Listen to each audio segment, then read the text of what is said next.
Welcome to TNPSC வெல்வோம். இன்றைக்கி நம்ம தமிழ் 6ஆம் வகுப்பில் முதல் பருவத்தில் இயல் 1 உரைநடை பார்க்க போகிறோம், வளர்தமிழ். ஸோ ஆல்ரெடி 2 லெசன் நம்ம பார்த்துருக்கோம். அதுக்கான லிங்க் வந்து டிஸ்கிரிப்ஷனில் கொடுக்குறேன்.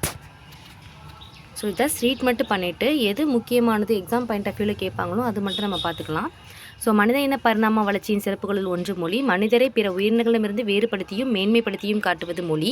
மொழி நாம் சிந்திக்க உதவுகிறது, சிந்தித்ததை வெளிப்படுத்தவும் உதவுகிறது. பிறர் கருத்தை நாம் அறிய உதவுவது மொழியே. உலகில் 6000க்கும் மேற்பட்ட மொழிகள் உள்ளன. இவற்றுள் சில மொழிகள் மட்டுமே பேச்சு வடிவம், எழுத்து வடிவம் ஆகிய இரண்டையும் பெற்றுள்ளன. ஸோ முக்கியமானது அவங்களே ஹைலைட் பண்ணி காமிச்சிருக்காங்க. உலகில் வந்து 6000க்கும் மேற்பட்ட மொழிகள் உள்ளன. ஸோ உலகில் வந்து 6000க்கும் மேற்பட்ட மொழிகள் உள்ளன. இந்தியாவில் மட்டுமே 1300க்கும் மேற்பட்ட மொழிகள் உள்ளன.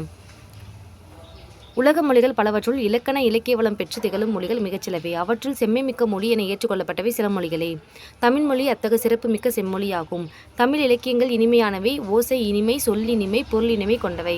பல மொழிகள் கற்ற கவிஞர் பாரதியாரோட கூற்று என்னன்னு பார்த்தோம்னா, யாமறிந்த மொழிகளிலேயே தமிழ் மொழி போல் இனிதாவது எங்கும் காணோம் என்று தமிழ் மொழியின் இனிமையை வியந்து பாராட்டுகிறார். ஸோ இந்த ஹைலைட் பண்ணதெல்லாம் ரொம்ப இம்பார்ட்டன்ட். ஸோ அதில் எக்ஸாமில் கேட்க வாய்ப்பு இருக்குது. அது போக நம்ம என்ன ரீட் பண்ணோமோ ஸோ அதுலேருந்து ஏதாச்சும் நம்ம பார்த்துக்கலாம். ஓகே, மூத்த மொழி. என்று பிறந்தவள் என்று உணராத இயல்பினலாம் எங்கள் தாய் என்று பாரத தாயின் தொன்மையை பற்றி பாரதியார் கூறிய கருத்து தமிழ் தாய்க்கும் பொருந்துவதாக உள்ளது. சாலைகள் தோன்றிய பிறகே சாலை விதிகள் தோன்றியிருக்கும், அதுபோல இலக்கியம் தோன்றிய பிறகே அதற்கிடையே இலக்கண விதிகளும் தோன்றியிருக்க வேண்டும். தொல்காப்பியம் நமக்கு தமிழில் கிடைத்துள்ள மிக பழமையான இலக்கண நூல் ஆகும். அப்படி என்றால் அதற்கு முன்னதாகவே தமிழில் இலக்கிய நூல்கள் இருந்திருக்க வேண்டும் அல்லவா? இதனை கொண்டு தமிழில் மிகவும் தொன்மையான மொழி என்பதை உணரலாம். ஸோ இது கேட்க வாய்ப்பு இருக்குது. அதாவது சாலை தோன்றிய பிறகே சாலை விதிகள் தோன்றியிருக்கும், அது போல் அப்படின்னு சொல்லிட்டு கேட்பாங்க. ஸோ அது பார்த்துக்கலாம். ஓகே, அடுத்து தமிழ் மொழி வந்து மிகவும் தொன்மையான மொழி. ஸோ இந்த கூற்று வந்து எதை நமக்கு காட்டுறதுன்னா, இனிய மொழியா எளிய மொழியா அந்த மாதிரி கேட்பாங்க. ஸோ நம்ம வந்து தொன்மையான மொழி கொடுக்கணும். ஓகே, அடுத்து எளிய மொழி. தமிழ் மொழி பேசவும் படிக்கவும் எழுதவும் உகந்த மொழி. உயிரும் மெய்யும் இணைவதால் தோன்றுபவை உயிர்மெய் எழுத்துக்கள். உயிரெழுத்துக்கள் மெய்யெழுத்துக்கள் ஆகியவற்றின் ஒலிப்பு முறைகளை அறிந்து கொண்டால் உயிர்மெய் எழுத்துக்களை எளிதாக ஒலிக்கலாம்.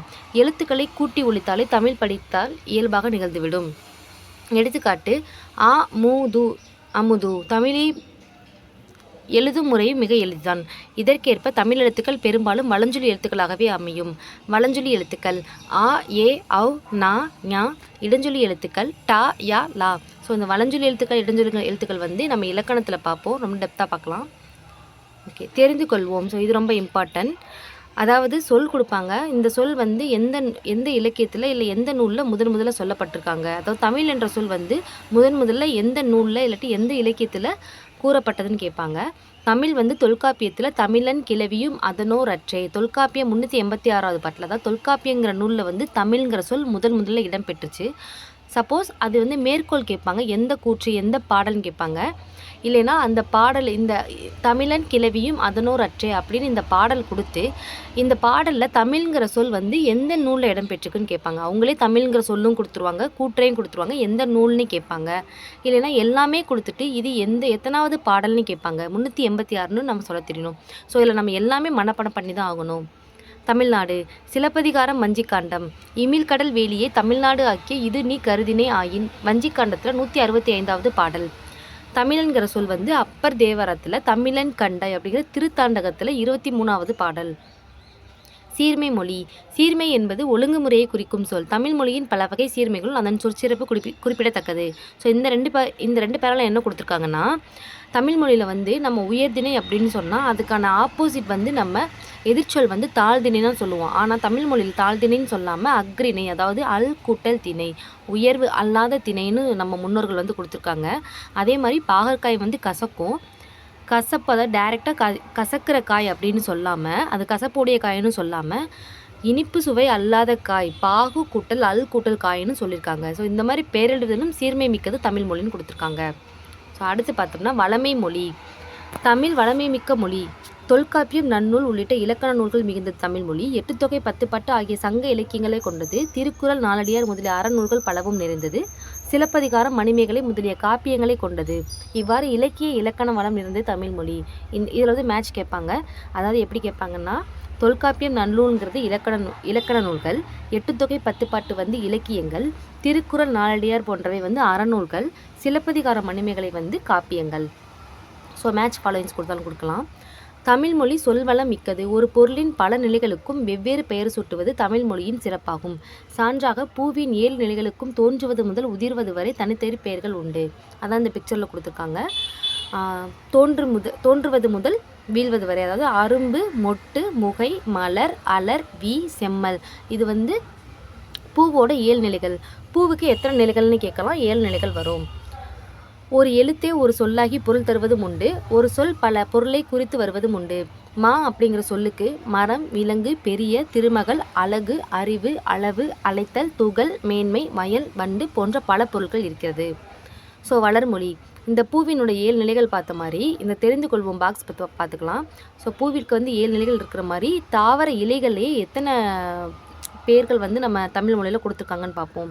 ஸோ இப்போ வந்து அரசு, மா, பலா, வாழை அப்படின்னா அதில் உள்ள இலைகளை வந்து நம்ம இலைன்னு சொல்கிறோம். இதுவே அகத்தி, பசலை, முருங்கைனா அதில் உள்ள இலைகளை வந்து கீரைன்னு சொல்கிறோம். அருகு, கோரை உள்ள இலைகளை வந்து நம்ம புல் அப்படின்னு சொல்கிறோம். அருகம்புல், கோரைப்புல்னு சொல்கிறோம். நெல் வரகுங்கிறது தாள் அப்படின்னு சொல்கிறோம். மல்லியை வந்து தலைன்னு சொல்கிறோம். சப்பாத்தி, கள்ளி, தாளைங்கிற வந்து மடல் சொல்கிறோம். கரும்பு, நாணல் வந்து தோகைன்னு சொல்கிறோம். பனை, தென்னைங்கிறது ஓலைன்னு சொல்கிறோம். கமுகு அதாவது பார்க்க வந்து கூந்தல்னு சொல்கிறோம். இலைகள்லேயே இந்த மாதிரி டிஃப்ரெண்ட் டைப்ஸான நேம்ஸ் வந்து கொடுத்துருக்காங்க தமிழ் மொழியில். இது வந்து சிறப்பு வாய்ந்தது. அடுத்து வளர்மொழி. தமிழுக்கு முத்தமிழ் என்னும் சிறப்பு பேரும் உண்டு. இயல் தமிழ் எண்ணத்தை வெளிப்படுத்தும். ஸோ அந்த ஹைலைட்லாம் நம்ம ரொம்ப முக்கியமாக பார்த்துக்கணும்.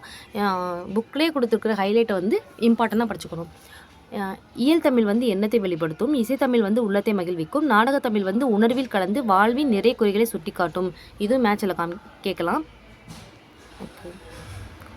தமிழில் காலந்தோறும் பல வகையான இலக்கிய வடிவங்கள் புதிதாக உருவாகி வருகின்றன. செய்யுள், கவிதை, புதுக்கவிதை, துளிப்பா போன்ற தமிழ் கவிதை வடிவங்கள், கட்டுரை, புதினம், சிறுகதை போன்ற உரைநடை வடிவங்கள். அதாவது செய்யுள் என்னென்ன சொல்லியிருக்காங்கன்னா, செய்யுள் வந்து அதாவது கவிதை வந்து 4 வகையில் பிரிக்கலாம். என்னன்னா செய்யுள், கவிதை, புதுக்கவிதை, துளிப்பா. கவிதையோட வடிவங்கள் எத்தனை கேட்டால் 4ன்னு சொல்ல தெரியணும். அதே மாதிரி உரைநடையோட வடிவங்கள் எத்தனை கேட்டால் 3. அதாவது கட்டுரை, புதினம், சிறுகதை. கொஸ்டின் வந்து நமக்கு டைரெக்டாக கேட்க மாட்டாங்க, ட்விஸ்ட் பண்ணி தான் கேட்பாங்க. ஸோ அதுக்கேற்றப்ப நம்ம படிச்சுக்கணும். தற்போது அறிவியல் தமிழ், கணினி தமிழ் என்று மேன்மேலும் வளர்ந்து கொண்டே வருகிறது. புதுமை மொழி. இன்றைய அறிவியல் தொழில்நுட்ப வளர்ச்சிக்கேற்ப தமிழில் புதிய கலைச்சொற்கள் உருவாகி வருகின்றன. இணையம், முகநூல், புலனம், குரல் தேடல், தேடுபொறி, செயலி, தொடுதிரை முதலிய சொற்களை இதற்கு எடுத்துக்காட்டாக கூறலாம். சமூக ஊடகங்களான செய்தித்தாள், வானொலி, தொலைக்காட்சி ஆகியவற்றிலும் பயன்படத்தக்க மொழியாக விளங்குகிறது. ஓகே, இந்த பேரில் என்ன கொடுத்துருக்காங்கன்னா, தமிழ் மொழி வந்து என்னதான் தொன்மையான மொழி, பழமை வாய்ந்த மொழியாக இருந்தாலும் நவீன காலத்தை நோக்கி பயணம் செய்யும்போது இந்த தமிழ் மொழியிலே நவீன காலத்திற்கு ஏற்றாப்புல தமிழ் பெயர்கள் இருக்குது அப்படின்னு சொல்லியிருக்காங்க. தமிழ் மொழியிலே பெயர் சூட்டிக்கொள்ளலாம் சொல்லியிருக்காங்க. அடுத்து அறிவியல் தொழில்நுட்ப மொழி. உலகில் எழுத்து வடிவம் பெறாத மொழிகள் பல உள்ளன. இந்நிலையில் தமிழ் வரிவடிவ எழுத்துக்கள் அறிவியல் தொழில்நுட்ப நோக்கிலும் பயன்படுத்தத்தக்கவையாக உள்ளன. மொழியை கணினியில் பயன்படுத்த வேண்டுமென்றால் அது எண்களின் அடிப்படையில் வடிவமைக்கப்பட வேண்டும். தொல்காப்பியம், நன்னூல் போன்றவை நாம் படிப்பதற்காக எழுதப்பட்டவை. ஆயினும் அவை கணினி மொழிக்கும் ஏற்ற நுட்பமான வடிவத்தை பெற்றுள்ளன. தமிழ் எண்களை அறிவோம். 1 கா, 2 உ, 3 ஞா, 4 சா, 5 ரு, 6 சு, 7 ஆ, 8 ஆ, 9 கு, 10 கா, 0 அப்படிங்கிறது. அதாவது கணினி மொழிக்கு ஏற்ற மாதிரி அந்த எண்களில் வந்து நம்மளால் தமிழை உட்செலுத்திக்க முடியும். மூத்த மொழியான தமிழ் மொழி தமிழ், கணினி, இணையம் போன்றவற்றில் பயன்படத்தக்க வகையில் புது மொழியாகவும் திகழ்கிறது. இத்தகைய சிறப்புமிக்க மொழியை நம்ம கற்பதே பெருமை அல்லவா? தமிழ் மொழியின் வளமைக்கும் வளர்ச்சிக்கும் பங்காற்றிய வேண்டியது நமது கடமை அல்லவா? ஜஸ்ட் ரீட் பண்ணி பற்றியாச்சு.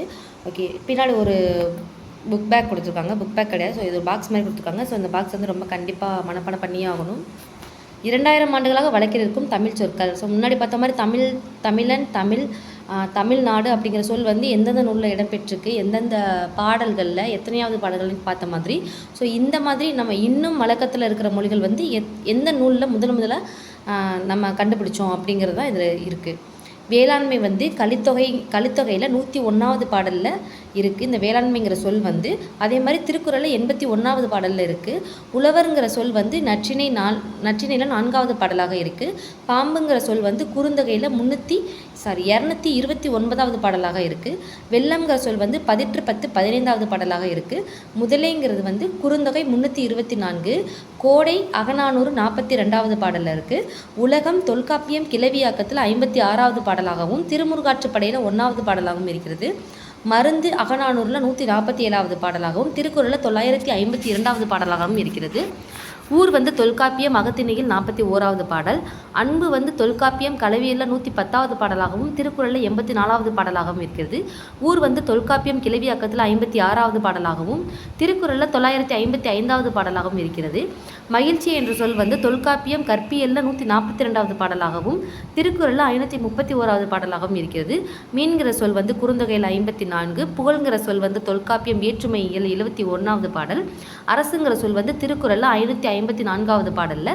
செய்ங்கிற சொல் வந்து குறுந்தொகையில் 72வது பாடலாகவும் செல்ங்கிற சொல் வந்து தொல்காப்பியம் புறத்திணையில் 75வது பாடலாகவும் இருக்கிறது.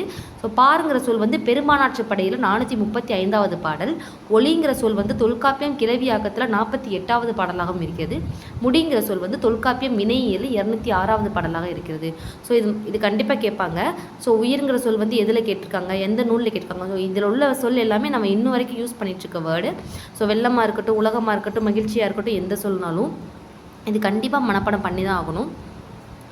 ஓகே, அடுத்து ஸோ கற்பவை கற்ற பின்னில் நம்ம பார்க்கலாம். ஸோ இதில் ஒரு பாடல் கொடுத்துருக்காங்க. பிறந்தநாள் வாழ்த்து, நீண்ட நீண்ட காலம் நீ நீடு வாழ வேண்டும். ஸோ அப்படிங்கிற ஒரு பாடல் வந்து ஜஸ்ட் ரீட் பண்ணி பார்த்துக்கோங்க. இதை பாடினது யாருன்னு பார்த்தா அறிவுமதி. இந்த பாட்டை கேட்டு யார் பாடினாங்கன்னு, யார் கூற்றுன்னு கேட்பாங்க. ஸோ அறிவுமதி.